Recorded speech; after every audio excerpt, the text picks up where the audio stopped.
Hello everybody and welcome back to another new vlog. Thank you for joining me once again. I'm wondering today, do we, or do I, as woodland photographers or landscape photographers often rely too much just on one lens? I know really the answer for me probably is yes. Quite often I will use this lens on the camera, which is a 17 to 40mm wide angle lens. But I do also carry with me two other lenses, a 50mm lens and a 70 to 300mm lens. And the reason for that will be made a little bit clearer later in this vlog. So in the meantime, why don't you give the video a thumbs up and also remember to subscribe to the channel, and I'll get started on the vlog for you. I think I've got a composition just behind me that I've not noticed before. I've just noticed it just now for the first time, even though I've walked through this spot quite a few times before. And it's this tree behind me, and it kind of looks like there's two trees there, or a tree with a split trunk where part of the trunk is trying to twist around the other part of the trunk. It may even be two trees that are very close together and have grown up together. But I just think that composition looks quite interesting, and I think I'm going to try and see if I can work out a composition that uses just my 50mm lens on this one. I'm pretty sure I can do it, but I've also noticed that just at the base of these two trees there's quite a few ferns growing up just in front of it. What I'd like to do is focus on those trees and ferns, make sure those two things are in focus and everything else in the background has got to be out of focus. I can do that with my 50mm lens because I can open the aperture up very, very wide, and once the aperture is opened up as wide as it will go, that foreshortens the depth of field that I will have once I'm focused on the tree. So hopefully that will mean that the ferns just in front of the tree are in focus, but also everything in the background will be out of focus, so the tree and the ferns will be the only things that are in focus here. Hopefully that's how it's going to work. It may also be a portrait orientation with the 50mm lens, because obviously that's going to be taller than it is wide. So I hope you like this image.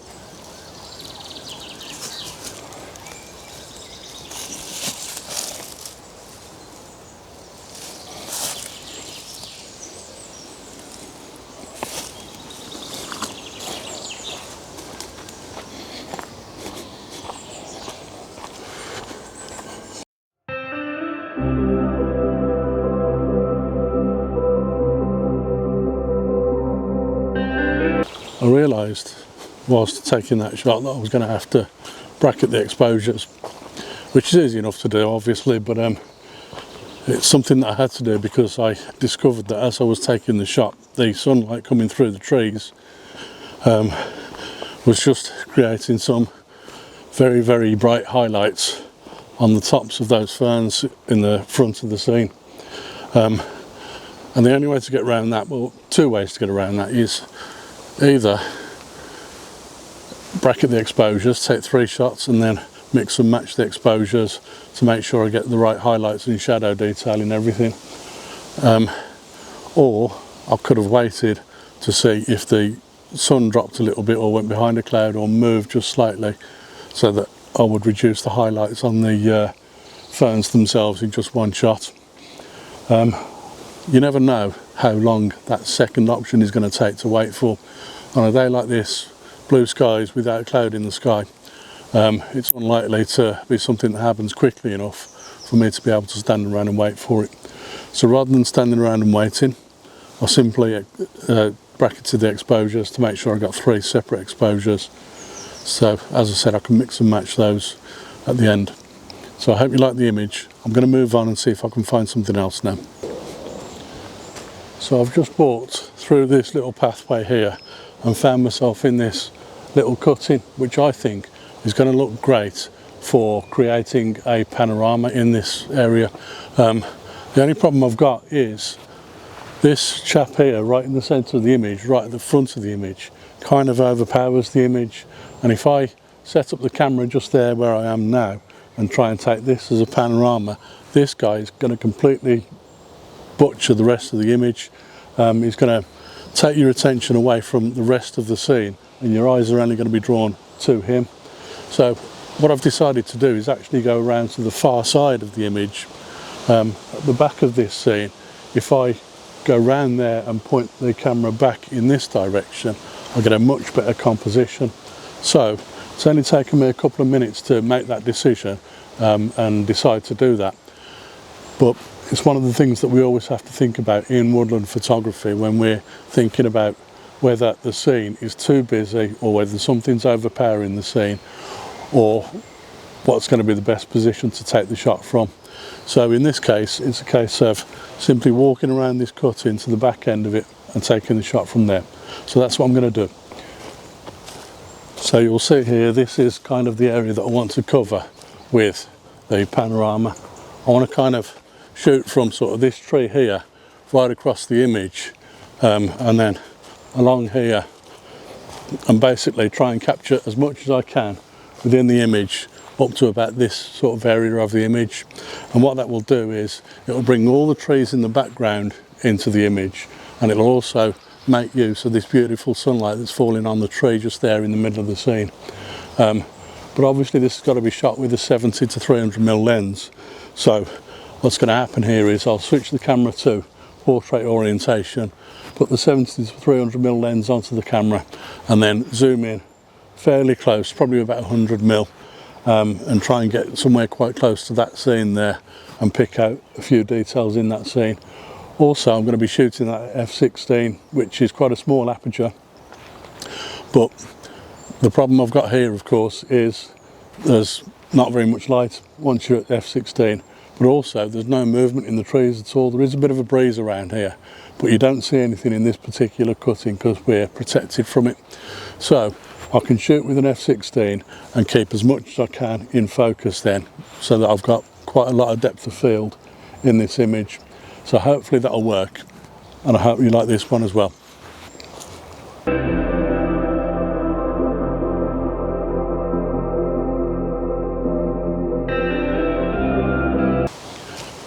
So whilst taking that shot, that panorama, what I discovered was that there seems to be a bit of a relationship between this tree here, just near the front of the scene, and a tree a little further back. I don't know how well you can see that one just there.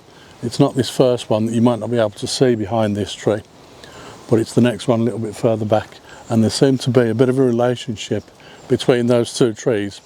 So we also wanted to, as well as the panorama, try and get a shot of those two trees and that relationship between them. So hopefully that one's worked as well.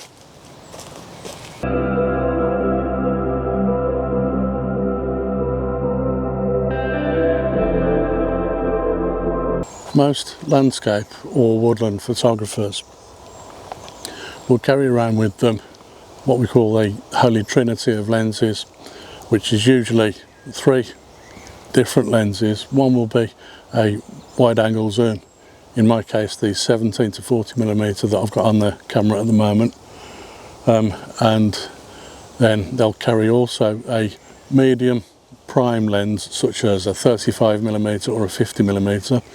In my case, a 50mm is the favoured choice, and they will also then carry a longer zoom lens, in my case the 70 to 300mm lens, but some will have a 100 to 400 or a 100 to 500 or a 200 to 500 or anything like that, just something with a much longer zoom range so they can move in closer and further away from subjects, which makes life very interesting. But it means then you've always got this choice of a very wide range of different focal lengths that you can shoot at, all the way from 17mm in my case up to 300mm. And that means then they've got so many different options. So now that I've managed to capture one photo today with my 50mm lens and another 2 photos, both with the 70 to 300mm lens, one a panorama and one of course a much closer in zoomed in image on one particular spot in that scene. I'm also now looking for somewhere that I can take a photo using my wide angle zoom lens, the 17 to 40mm lens. And that's because it means then that I've covered all bases in terms of focal ranges and focal distances that I can use. So there's a nice composition just here which I think works quite well. You'll notice these two trees here, this one just here and this one just to the left of it as well, and then behind those, I don't know how well you can see through the gap, but there's another two trees just in the gap behind them, and all those things work quite well together in a portrait orientation shot.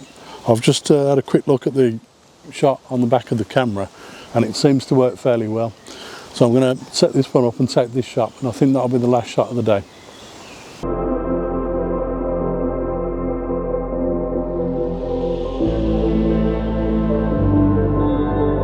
I had to shoot that one at f/16 because I wanted to make sure that the two principal trees at the front of the scene were in focus, but also I like the two trees behind them and I wanted them to try and capture as much focus as possible as well, because the idea was to use these two principal trees to move your eye towards the back of the scene as well. So I hope you like that image. Notice also there was a little bit of log in the bottom left hand corner of the scene. I don't know whether I'll clone that out after I've taken the image or not. I may do. It looks all right on camera, but I don't know if I'm going to prefer it to be removed. So we'll see how that one pans out. And also I've had to bracket the exposures on that shot because I was shooting at f/16 and I was trying to make sure that I got something of this little bit of highlight detail that's in the image as well as capturing some of the shadows that are here as well. So that's a bracketed shot, f/16. And yeah, I hope you like the image. As I said, that's going to be the last image of the day. So if you have enjoyed this vlog, then please remember, of course, give it a thumbs up, and also remember to subscribe to the channel. And I look forward to seeing you again on another vlog very soon. Bye for now.